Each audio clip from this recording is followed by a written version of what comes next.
migrants, how many of you have heard about the story of Jess Hallett?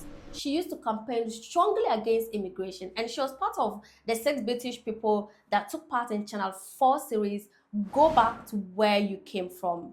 And the interesting part is that in a recent article released by BBC, Jess' perspective on immigration has completely changed after she had journeyed from East Africa to the UK, just like those migrants who come into the UK illegally. In an interview, she says any normal person who has been there and has no empathy, there must be something wrong with the person. Now, this is a very huge statement coming from somebody who was big on campaigning against immigration, campaigning against housing refugees in the UK.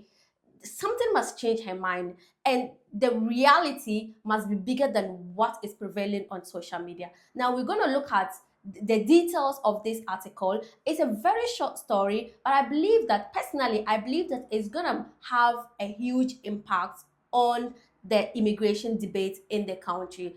Because to be honest, what is prevailing on social media is nothing compared to the reality on grounds. And for Jess Hallett, she has done so well for taking the step to live in the shoes of those immigrants or those refugees that come into the country. Like I said, it's a very short story, and we are going to dive into it shortly. Now, my name is Fatma Ali. If you are new here, please consider subscribing to this channel, like this video, share, and leave a comment in the comment section. Now, let's get into the video. I'm just going to read some sections of the article, okay?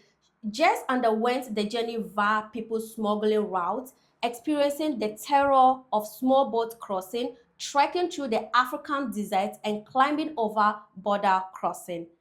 She says, if I was in their shoes, I would be jumping on the boat myself. There is no life for the people living there. The 6 Brits started their journey in Mogadishu in Somalia and Raga in Syria, two of the most dangerous cities in the world, facing scenarios which continuously challenge their views.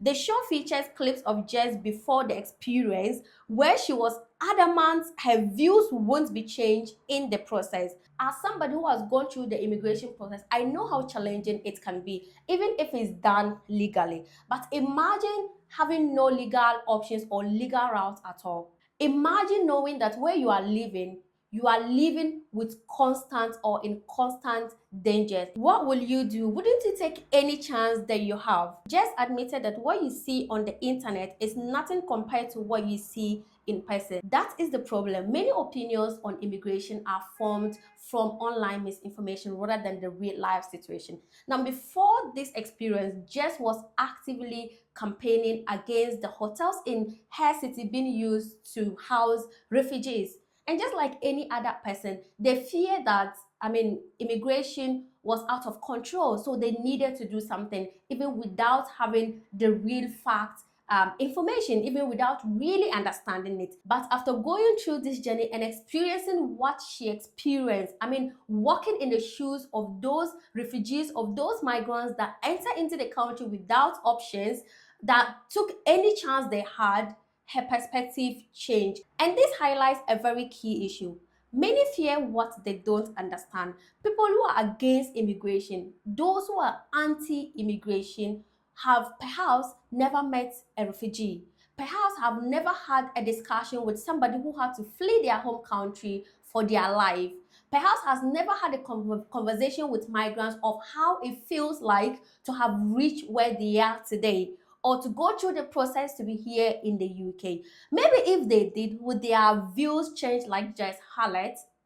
It's just a question. I don't know. But from the story of Jess Hallett, you could clearly see that she feared that immigration could take control without actually understanding what those immigrants, what those refugees went through or are going through in their country. From her experience, she said they had absolutely nothing and they tried to make nothing work for them. Imagine trying to make nothing work for you. How is that possible? But they still try to use the resources that they have, which is nothing, no resources, work for them. In the interview, she mentioned that she met in Somalia, she met an 8-year-old girl teaching her how to cut meat with their legs. So apparently they don't have any resources. They had to cut meat with their legs, and this 8-year-old girl trying to teach her how to do that. And she was just amazed how they are trying to use these resources that are not there, like they are still able to survive with the nothing they have. So it's just a question. If those people that are anti-immigration get to experience the real life situation, have a conversation with a refugee, would their perspective change? Jess said she now seeks out more experiences in different people's cultures, having recently spent 3 months in Thailand. She said she was inspired by families she met firsthand in Somalia who made use of their resources from nothing. What they go through, their families, what they eat. We helped them cook and they were cutting meat with their toes, she said. I was amazed by them. An 8-year-old girl was showing me how to cut. It is incredible how they manage with nothing. And going through this experience just has shown more interest in understanding other people's culture. Whilst Jess was having this eye-opening experience, the UK government was even making it more harder for refugees to settle in the country. New law that came into effect on the 10th of February states that if you enter into the country illegally, you will likely never be granted citizenship, no matter how long you stay. Jess's transformation is a powerful example of how perspective can change. Now imagine years back, immigration was highly valued because immigrants were contributing significantly to the economy. I mean, in the healthcare sector, in the factories, everywhere immigrants were shouldering the work and making the economy running alongside the natives of the country. But just look at how the situation have changed. Now immigration is the bigger problem of most countries in the world. The NHS immigration is the problem. I mean, a lot of housing immigration is the problem. That tells you how perspective can change.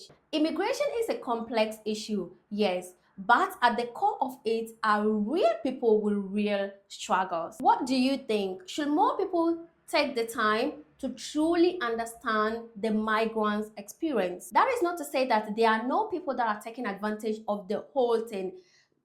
Just like there are migrants with real struggles, there are probably some migrants that are faking the struggles. That is also to be considered. I personally believe that with this story being broadcasted on medias, big medias and all that, in one way or the other, it can change the perspective of people.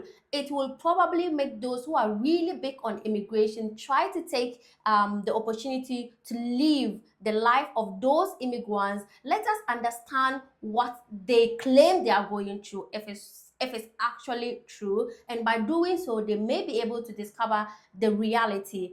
And the reality could be that let's help them or let's not help them. At least if they have the real I mean first-hand experience, if they have the real facts and they are making a decision that is fair enough.